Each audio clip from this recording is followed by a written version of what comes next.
Hi, I'm John Corvino. Gay rights advocates have sometimes drawn inspiration from the civil rights movement for African Americans, and occasionally make analogies between the struggle for LGBT equality and the struggle for racial equality. To which people often respond, hey, race and sexuality are not the same thing. To which I say, duh, nobody ever said that they were the same thing. Analogies are about different things that are similar in some respects, and we can learn from both the similarities and the differences. But wait, people say, race is a non-behavioral characteristic, whereas homosexuality is a chosen behavior. Well, put aside the whole debate about whether gay people are born this way. I think that this objection misunderstands racism, homophobia, and the connection between the two.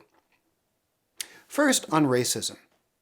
It's true that in some sense race is a non-behavioral characteristic. But racism is all about chosen behaviors.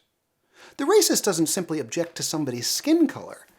He objects to those people moving into our neighborhoods and infiltrating our schools and dating our daughters. That is, he objects to behaviors, both real and imagined. Moreover, our tendency to divide up the world according to people's appearance and to treat some people as morally superior because of those divisions, that's very much a chosen behavior. Now, it's true that homosexuality, like heterosexuality, can be expressed in behaviors. But you don't have to engage in any homosexual conduct to suffer anti-gay discrimination.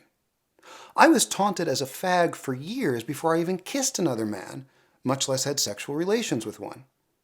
And it's important to recognize the connections between heterosexism and sexism, and in turn between those things and racism.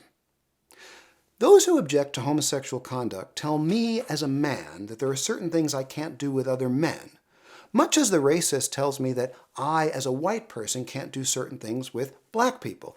In both cases, we have a characteristic that I'm born with, my biological sex or my race, and then expectations and pressures regarding behavior.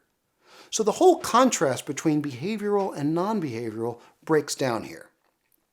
But again, I am not saying that these two things are the same. I'm saying that we can learn from the similarities and the differences. Among the similarities are the fact that people will often talk about what kinds of relationships are natural and unnatural, which are very vague terms. They'll make speculative claims about what's going to be bad for the children. And they'll invoke the name of God in order to give infallible backing to their fallible prejudices. There are important differences as well. Gay people in this country have never experienced anything like institutionalized slavery, and we generally don't experience the cumulative generational effects of discrimination the way racial minorities do.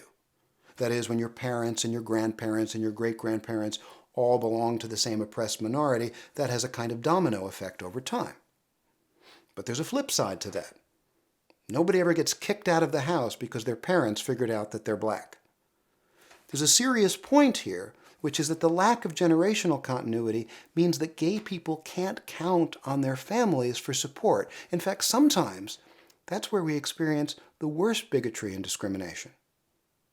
Now, I'm not getting into a discussion here of whose oppression is worse because, frankly, that's never helpful.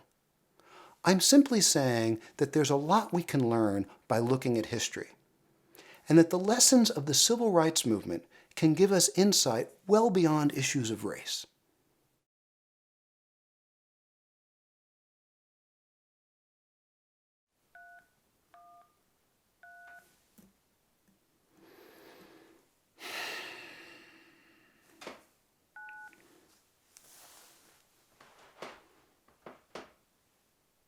Hey, Mom, it's me. Yeah, no, I'm fine. Listen, is Dad around? I just need to talk to you about something, that's all. Hey, Dad. Yeah, Mom? Dad? I'm white. No, it's not just a phase.